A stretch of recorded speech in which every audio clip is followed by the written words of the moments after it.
Capítulo 3. A Cidade do Silêncio. A chegada a Yen não foi marcada por trombetas ou descobertas triunfantes. Foi marcada pelo silêncio. No 14º dia, a selva ao redor do rio Zamoios mudou. As árvores gigantescas, que até então lutavam por cada centímetro de luz, começaram a rarear.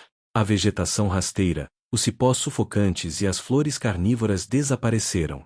O chão da floresta, antes um tapete de matéria orgânica em decomposição, tornou-se terra nua, cinzenta e estéril. E então, o barulho parou. Os macacos calaram-se. Os pássaros desapareceram. Até o zumbido incessante dos mosquitos, que havia sido a trilha sonora da loucura de Ctefon por 2 semanas, cessou. O ar ficou parado, pesado e morto. Onde estão os animais? Sussurrou um dos mercenários. Ele falava baixo, como se estivesse em um templo. Ctefon levantou-se no barco. A febre ainda queimava em suas veias, dando ao mundo uma borda nítida e alucinatória.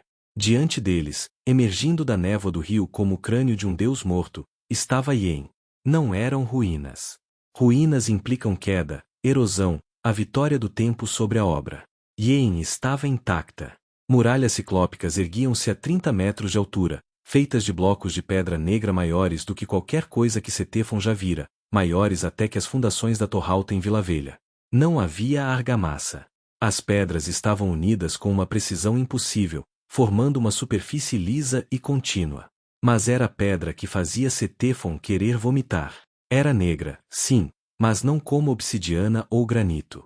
Parecia absorver a luz do sol. Tinha um brilho oleoso, úmido, embora, ao tocar os olhos nela, parecesse seca.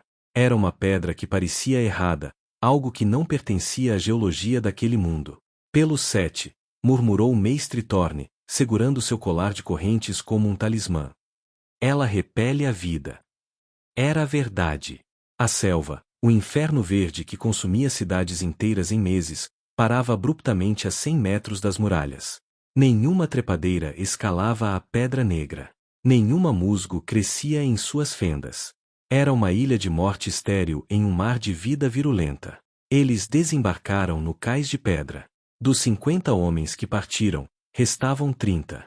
Magros, cobertos de feridas, olhos fundos de febre. Montem acampamento aqui, perguntou Vargo, o capitão mercenário. Ele olhava para os portões abertos da cidade com terror puro. Não, disse Ctefon. Se ficarmos perto da água, a doença nos pegará. Entraremos. As muralhas nos protegerão. Eles entraram em Yen. As ruas eram largas o suficiente para 20 cavaleiros lado a lado. As torres eram monolitos sem janelas que arranhavam o céu. A arquitetura não fazia sentido. As portas eram altas demais para homens, os degraus das escadas profundos demais. Quem quer que tivesse construído aquilo, não eram homens.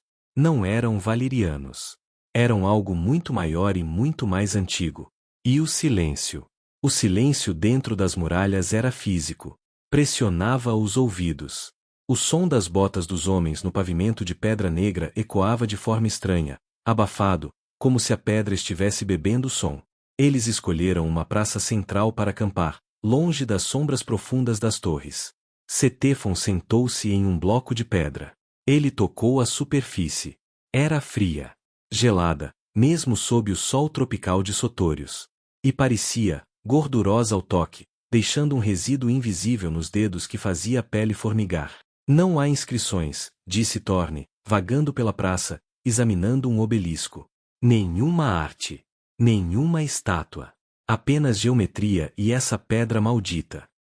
Talvez eles não precisassem escrever, disse Ctefon, limpando a mão na calça, mas a sensação de óleo não saía. Talvez eles se comunicassem de outra forma. Naquela primeira noite em Yen, Ctefon teve um sonho. Ele sonhou que a pedra negra não era pedra, mas carne endurecida de uma criatura que dormia sob a terra. Ele sonhou que a cidade não estava vazia, mas cheia de sombras que se moviam apenas quando ninguém estava olhando. Ele acordou com um grito. O acampamento estava em alvoroço. Vargo estava segurando uma tocha, girando em círculos. Onde ele está? Vargo gritava. Onde está Jori? Jori era um dos sentinelas. Ele foi mijar, disse outro mercenário, tremendo. Logo ali, atrás daquele pilar. Ctefon correu até o pilar. O chão estava limpo. Não havia sangue. Não havia sinal de luta.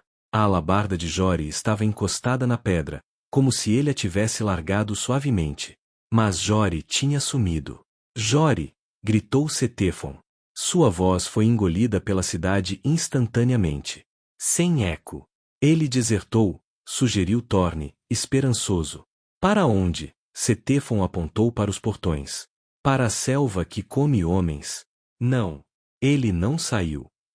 Ctefon olhou para a pedra negra do pilar. Por um segundo, apenas um segundo, à luz da tocha tremeluzente, ele pensou ter visto a sombra do pilar se mover. Não a sombra projetada pela luz, mas a própria escuridão da pedra, ondulando como água. Mantenham as tochas acesas, ordenou Ctefon, sentindo o suor frio da febre e do medo escorrer pelas costas. Não se separem. Ninguém fica sozinho. Ninguém. Yen havia aceitado seus visitantes.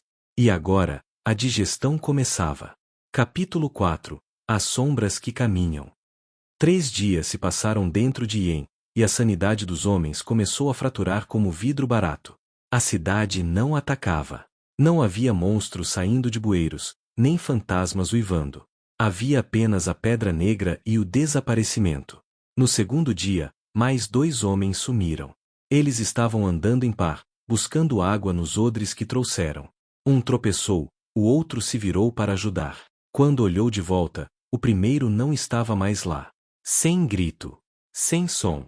Apenas ar vazio onde um homem estivera um segundo antes. A pedra os engole, sussurrou um mercenário chamado Pique, sentado no chão, balançando-se para frente e para trás. Ele estava arrancando a própria pele das mãos com as unhas. Eu vi. A parede. Ela se abriu como lama e o puxou. Loucura, retrucou o mestre Thorne, embora sua voz tremesse.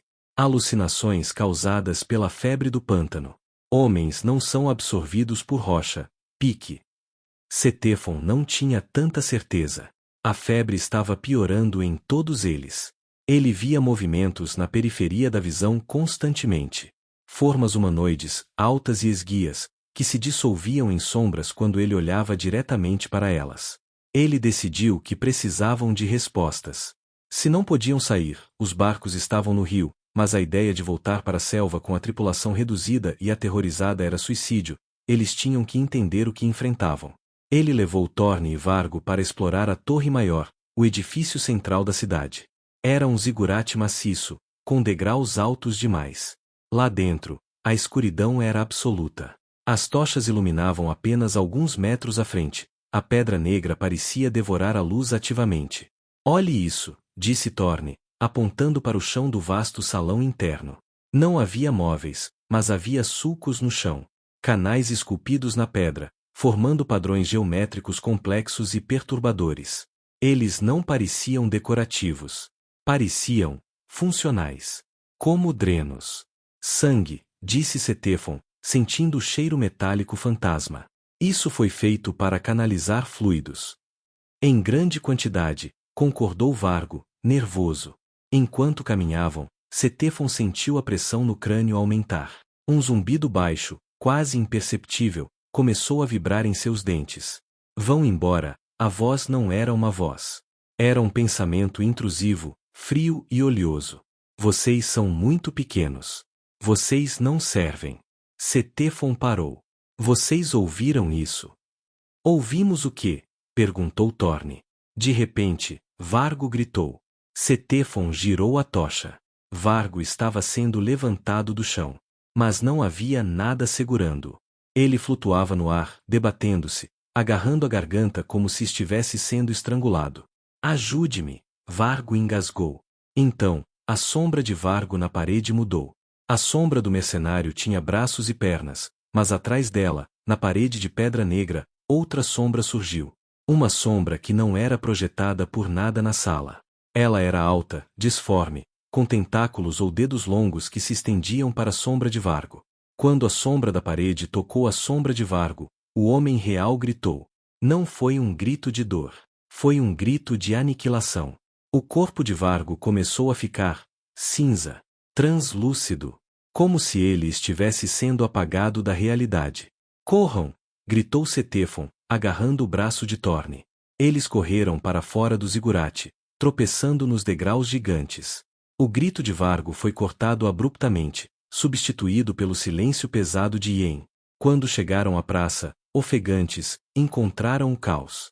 Os mercenários restantes haviam se dividido. Alguns estavam lutando contra o ar, golpeando o vazio com suas espadas. Outros estavam catatônicos. Eles estão aqui, gritou Pique, apontando para as torres ao redor. As sombras que caminham. Elas saíram das paredes. Cetefon olhou para cima. O sol estava se pondo. E à medida que a luz diminuía, as sombras das torres se alongavam. Mas elas não se comportavam como sombras normais. Elas se destacavam da pedra. Elas se levantavam. Figuras bidimensionais de escuridão pura, deslizando pelo chão, ignorando a física. Fogo! Ordenou Cetefon. Façam um círculo de fogo. Usem todo o óleo que temos. Eles derramaram o óleo de lanterna em um círculo ao redor deles e acenderam. As chamas subiram, criando uma barreira de luz. As sombras pararam na borda da luz. Elas não tinham rostos, mas Cetefon podia sentir que estavam observando. Elas esperavam. O óleo não duraria para sempre. E a noite em Yen era muito, muito longa. Cetefon olhou para Mestre Thorne. O velho estava sentado no chão, com seus livros espalhados. Ele não estava com medo. Ele estava rindo. Eu entendi, Sr. Cetefon, disse Thorne, com um sorriso maníaco. Eu finalmente entendi.